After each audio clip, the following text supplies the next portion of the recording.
안녕하세요. 창성고 학생 여러분 반갑습니다. 이번 시간은 동학농민운동 두 번째 시간으로 교과서 119쪽에서 120쪽에 있는 내용 선생님하고 확인해 보도록 하겠습니다. 이제 지난 시간에 여러분 우리 제1차 동학농민운동 단계를 여러분이 조금 기억을 해야 될 필요가 있습니다. 제1차 동학농민운동 순서는 여러분 고부에서 밀란이 일어나게 되고 이거를 해결을 제대로 안 하면서 고부 봉기가 일어난다고 했습니다. 기억나죠? 그러면서 무장과 백산으로 이동해서 4대 강령, 농민 4대 강령 같은 것들을 발표를 하고 이제 정부군과 싸운다고 했습니다.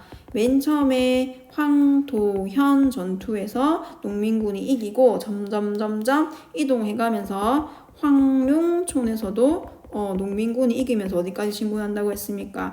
전주성까지 점령을 한다라고 지난 시간에 순서 선생님이 꼭 기억해야 된다라고 얘기했습니다. 기억나죠? 그 이후에 이제 상황에 대해서 선생님하고 보면 되는 거예요. 직강소를 설치해서 폐정 개혁을 실시를 한다라고 이렇게 되어 있네요. 전주성 점령 단계가 이제 여기에 해당하잖아요. 그래서 전주성이 점령되자 정부는 이게 이제 스스로 정부군에서 해결이 안 되니까 청나라의 원군을 요청하게 됩니다. 근데 이제 이게 중요한 게 이 앞에 여러분 텐진 조약을 아까 전에 체결했었잖아요. 언제 체결했었습니까? 갑신정변 때, 갑신정변 이후에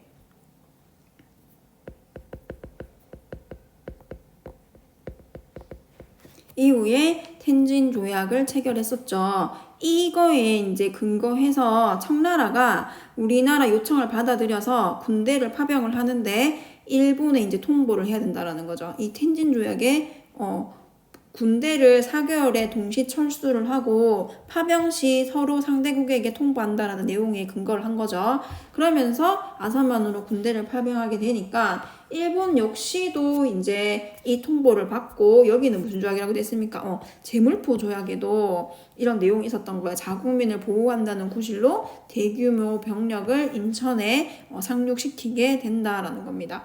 그래서 농민군은 외세의 개입을 막기 위해서 이제 청일 양군에게 우리 이제 농민군하고 합의할 겁니다. 전주 화약 맺을 겁니다. 이렇게 얘기를 하면서 둘 다 나가주세요 라고 했다라는 거죠. 요때 이제 전주 화약을 맺었을 때 농민들은 농민 자치 조직인 직강소를 설치를 하고 선생님이 이 정부에서는 뭐 설치한다라고 했습니까?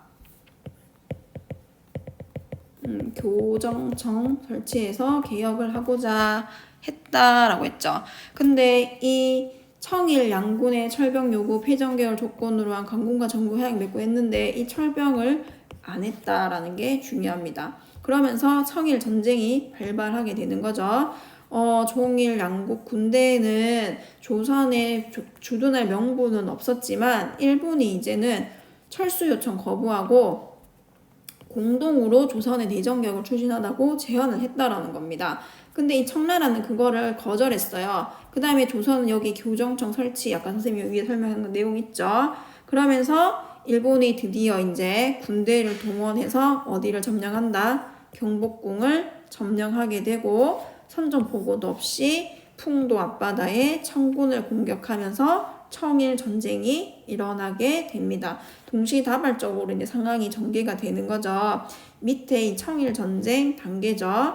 평양 전투, 황해 해전 여기서 일본군이 승리하게 되고 승리한 일본군이 이제 드디어 우리 한반도를 넘어서서 중국 본토로 진출을 하게 됩니다. 여기서 야오둥, 반도, 그 다음에 다롄, 리순 같은 것들을 점령하고 웨이하이웨이라고 해서 위회위라고 하는 곳을 총공세를 펼치면서 일본이 승리를 하게 된다라는 거죠. 그러면서 청일 사이에 시모노세키 조약을 체결하고 이 시모노세키 조약에서는 타이완, 랴오둥 반도를 이제 일본에게 준다라는 내용이 있었는데 이 랴오둥 반도 위에 있던 나라가 이 러시아라는 나라였잖아요. 그러면서 이 러시아가 프랑스, 독일과 함께 삼국 간섭을 하게 됩니다. 세 나라가 이 상황에 대한 간섭을 하는 거죠. 그렇게 되면서 이 랴오둥 반도는 청에 돌려줄 것을 일본에게 요구를 했고, 이 당시는 아직 서양 세력에 비해서 일본이 힘이 별로 없었기 때문에 이 랴오둥 반도를 청에 반환을 하게 됩니다. 상황을 조금 복잡하지만 이해를 잘해야 되겠죠. 제1차 동학농민운동이 일어나고 있는 와중에 우리나라는 농민군과 전주 화약을 체결하게 된다라는 거죠. 전주 화약을 체결하면서 우리나라가 청일 군대 철수해라 라고 했지만 철수하지 않고 청일 전쟁이 발발하게 된다. 여기서 일본이 승리를 하게 된다라고 했죠. 그러면서 청과 일본 사이에 시모노세키 조약을 체결한다라고 했습니다. 이 시모노세키 조약에서는 랴오둥 반도와 타이완을 일본이 차지하는 내용이었지만 러시아가 삼국 간섭을 하게 되면서 랴오둥 반도는 청나라에 다시 반환을 하게 되는 상황이었다라고 여러분이 이해를 하면 되겠죠. 청일 전쟁 이후에 동아시아 이렇게 보겠습니다. 청일 전쟁 이후는 중국 중심의 이제 동아시아 질서가 해체가 되고 중국 분할이 더욱 가속화되었다. 그러니까는 많은 열강들이 중국 안으로 들어와서 요동반도, 그 다음에 각각 지방들을 산둥반도 차지하면서 중국이 각각 나라들에 의해서 분할이 되고 있었다라는 거죠.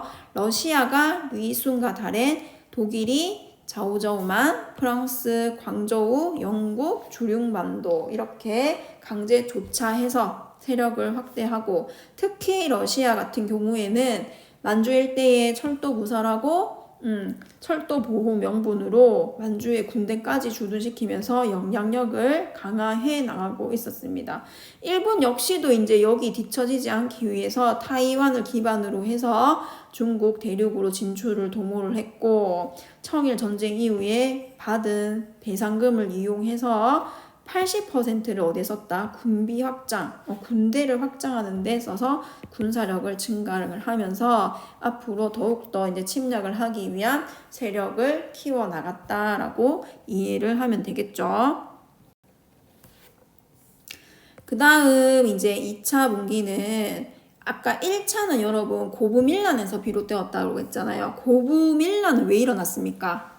고부밀란은 탐관오리, 조병학의 탐관오리의 그 수탈에 의해서 맞서는 성격, 반봉건적인 성격이 강했다라고 하면은 이제 이 2차 분기는 청일 전쟁과 함께 일본이 경복궁을 점령을 하고 조선에 대한 내정 간섭을 강화를 하고 이제 이 강군과 함께 동학 농민군을 토벌하려고 했던 거예요. 그러면서 이 농민군이 어디에 맞서서 일본의 침략을 물리치기 위해서, 이게 중요하겠죠. 일본의 침략을 물리치기 위해서 봉기하였다.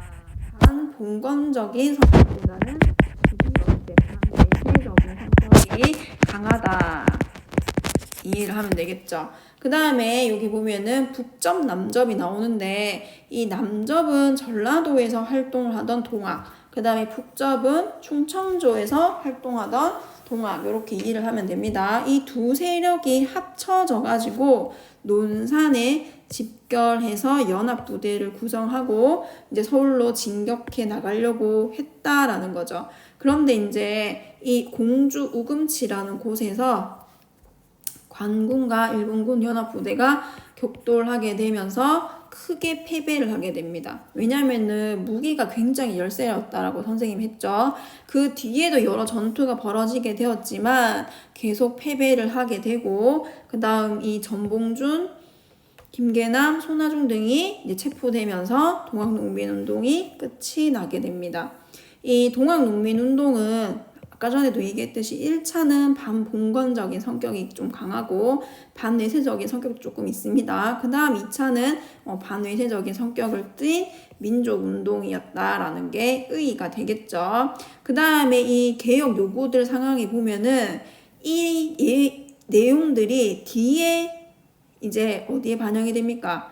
제1차 동학농민운동군이 있던 당시에 제1차 가호개혁에도 반영이 되고, 그 다음에 이때 반외세의 성격 같은 경우에는 1890년대 항일 의병투쟁에 토대를 마련하였다라는 것이 의의가 되겠죠. 그 다음에 동학농민군의 자녀 세력들은 의병에도 가담하고, 그 다음에 영학당, 활빈당 등을 결성해서 무장투쟁을 계속하였습니다. 한계점이라고 하면은 이제 이런 농민투쟁이라든지 반봉건 반외세 성격으로 투쟁을 하긴 했지만 근대사회 건설을 위한 구체적인 방안을 제시하지 못했다라는 점에서 한계가 있습니다. 우금치 전투 같은 경우 이제 2차 공조 우금치라고 하면은 제2차 동학농민운동이구나 라고 여러분이 잘 기억을 하면 되겠죠. 그래서 이 부분에 관련된 동학농민운동군은 제1차 동학농민운동, 그 다음 청일전쟁, 제1차 가보개혁, 그 다음 제2차 동학농민운동 이렇게 잘 파트를 나눠서 기억을 잘 하길 바라고 정리를 잘 해놓을 수 있길 바랍니다. 오늘은 여기서 마치도록 하겠습니다.